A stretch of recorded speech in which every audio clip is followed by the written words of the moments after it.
बिस्मिल्लाह अर्रहमान अर्रहीम अस्सलामु अलैकुम वरहमतुल्लाहि वबरकातुह। मुहतरम सामीन, जैसे कि आप लोगों को मालूम है कि डॉक्टर जाकिर नाइक साहब इन दिनों पाकिस्तान के दौरे पर है। कल उनकी एक वीडियो बहुत ज्यादा वायरल हुई सोशल मीडिया पर, जिसमें सराहतन वो पूरे पाकिस्तान में सिर्फ मुफ्ती तकी उस्मानी साहब दामत बरकातुहुल आलिया और मौलाना फजल रहमान साहब हफिज़हुल्लाह की तारीफ सराहतन कर रहे हैं। और इस वक्त पूरी नजरें वो डॉक्टर जाकिर नाइक साहब पर लगी हुई है। जितने भी पूरी दुनिया के मुसलमान हैं सब उनको देख रहे हैं, क्योंकि वो पाकिस्तान के बहुत अहम दौरे पर है। मुहतरम सामीन, आज डॉक्टर जाकिर नाइक साहब मुफ्ती तकी उस्मानी साहब की तारीफ पर क्यों मजबूर हुआ? ऐसा क्या हुआ है जिसकी वजह से डॉक्टर जाकिर नाइक साहब ने आज दुनिया के सामने मुफ्ती तकी उस्मानी साहब को बेहतरीन और नंबर 1 आलिम करार दिया? थोड़ा सा पीछे आपको लेकर जाते हैं। अगर हम और आप इस जमाने के मौलवी साहिबान भी मुफ्ती तकी उस्मानी साहब के इस फार्मूले पर अमल करें तो आज जितने भी उलमा है और उनके दरमियान जितने भी इख्तिलाफात चल रहे हैं वो तमाम इख्तिलाफात अल्लाह सुब्हानहू व तआला खत्म फरमा देंगे। मुहतरम सामीन, मुफ्ती तकी उस्मानी साहब ने फरमाया कि जब वो मलेशिया पहुंचे थे 2020 में, तो डॉक्टर जाकिर नाइक साहब ने फोन किया और मुलाकात की ख्वाहिश जाहिर की। मुफ्ती तकी उस्मानी साहब ने फरमाया कि चूंकि मेरा भी अरसे से उनसे मुलाकात का इरादा था, लेकिन वक्त नहीं मिल सका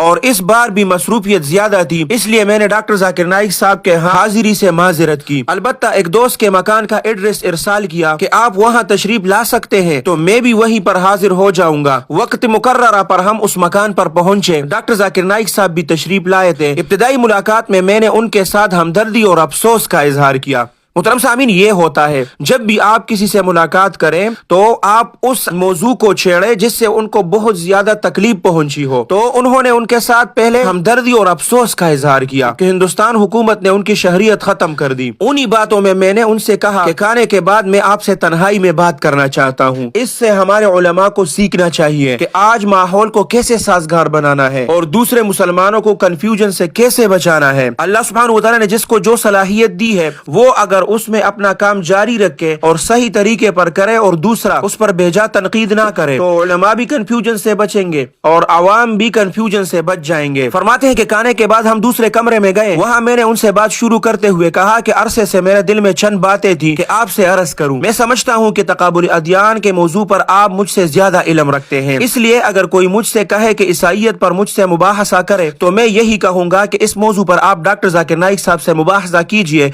वो मुझसे ज्यादा जानते हैं। मुहतरम सामीन, ये नोट करने की बात है। उन्होंने पहले डॉक्टर जाकिर नाइक साहब की कितनी तारीफ की कि आप मुझसे ज्यादा इस मौजू पर जानते भी हैं और लोगों से मुबाहसा अच्छे तरीके से कर सकते हैं। अपने आप से उसको अफजल जाहिर किया। हालांकि आपको बताऊं कि मुफ्ती तकी उस्मानी साहब की एक किताब ईसाईयत क्या है, ये बहुत ज्यादा मकबूल है और जिसने भी उस किताब को पढ़ा है उन्होंने ईसाईयत छोड़ा है और इस्लाम को कबूल किया है। लेकिन फिर भी वो डॉक्टर जाकिर नाइक साहब की तारीफ कर रहे हैं कि आप मुझसे बेहतर जानते हैं तकाबुल अदियान को और इस मौजू पर आप मुझसे बेहतर मुबाहसा लोगों से कर सकते हैं। फिर मुफ्ती तकी उस्मानी साहब फरमाते हैं कि मैंने उनसे कहा कि आप इस लिहाज से भी मुझसे बेहतर है कि आपके हाथ पर कई गैर मुस्लिम इस्लाम कबूल कर चुके हैं। पहले जो उसकी पॉजिटिव चीजें हैं उसके बारे में बात कर रहे हैं। इसी तरह बैनुल अक़वामी फोरम पर इस्लाम की तबलीग करना आपकी बहुत बड़ी खिदमत है। पहले उनके पॉजिटिव चीजों को जिक्र किया और उसकी खूब तारीफ की। और मुफ्ती तकी उस्मानी साहब फरमाते भी हैं कि जब भी आप किसी से बात करें तो जिनकी बाज बातें दुरुस्त हो और बाज गलत हो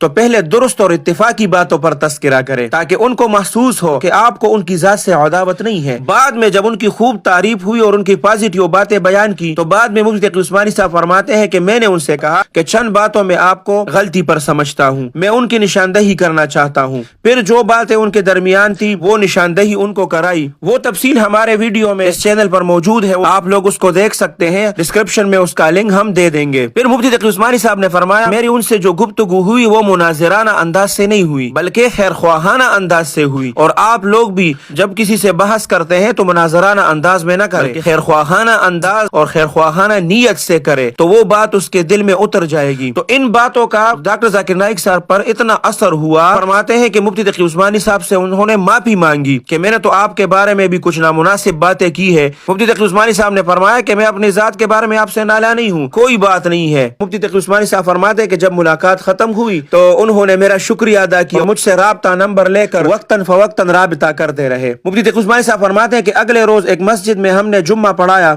जब बाहर निकले तो मस्जिद के सामने डॉक्टर जाकिर नाइक साहब खड़े थे। میں نے پوچھا آپ یہاں کیسے پہنچے؟ فرمایا بس ویسے ہی آپ سے ملاقات کا دل کرتا رہا اس لیے آیا ہوں۔ مفتی تقی عثمانی صاحب نے فرمایا جب میری واپسی تھی تو دیکھا کہ ایئرپورٹ پر بھی کڑے میرا انتظار کر رہے تھے اور یہی کہا کہ جی نے چاہا کہ آپ سے آخری ملاقات بھی ہو جائے۔ فرمایا اب بھی ان کا پیغام آتا رہتا ہے۔ محترم سامعین، آپ کل سے ایک ویڈیو تو سوشل میڈیا پر بہت زیادہ دیکھ رہے ہیں لیکن اس کے پیچھے باتوں کا کسی کو پتہ نہیں ہے کہ اصل میں ڈاکٹر ذاکر نائک صاحب مفتی تقی عثمانی صاحب کی اتنی تعریف کیوں کر رہا ہے، اس کے پیچھے کیا ریزن ہو سکتا ہے۔ ہم نے وہ پورا ریزن آپ لوگوں کے سامنے رکھ دیا کہ 2020 کے بعد سے جو باتوں کی نشاندہی مفتی تقی عثمانی صاحب نے ڈاکٹر ذاکر نائک صاحب کو کروائی تھی، اس کے بعد انہوں نے بالکل اس موضوع کو چھیڑا ہی نہیں ہے اور نہ اس کے بعد کسی پر تنقید کیا ہے۔ اپنا جو تقابل ادیان ہے اس پر وہ لگے رہے اور خوب کامیابی ابھی سمیٹی۔ تو اس کے پیچھے یہی باتیں ہیں کہ مفتی تقی عثمانی صاحب کا وہ ملاقات ہے جس کی وجہ سے وہ مفتی تقی عثمانی صاحب کے گرویدہ ہو گئے ہیں اور اس سے محبت کرنے لگے ہیں۔ تو اس میں عام مسلمانوں کے لیے اور عام علماء کے لیے بھی سبق ہے کہ جب بھی آپ پر کوئی تنقید کرے تو کرتے رہیں، لیکن جب آپ کے سامنے وہ آئے تو اس کی پازیٹیو اور مثبت باتیں آپ سامنے رکھیں اور ان کی خوب تعریف کرے پہلے، پھر اگر موقع ملے تو جن باتوں میں وہ غلط ہو اس کی نشاندہی ان کو کرائے، لیکن وہ بھی مناظرانہ طور پر نہیں، خیر خواہانہ طور پر۔ جب آپ خیر خواہانہ طور پر کریں گے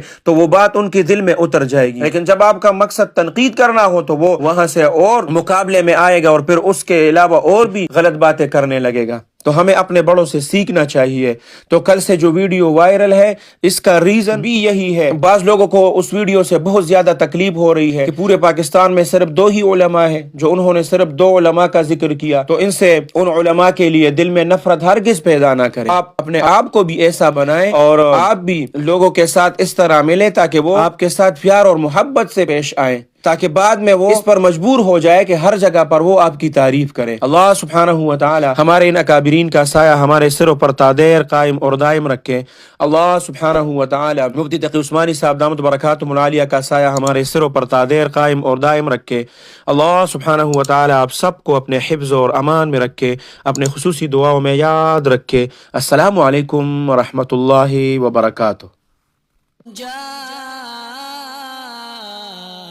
الحق وزهق الباطل إن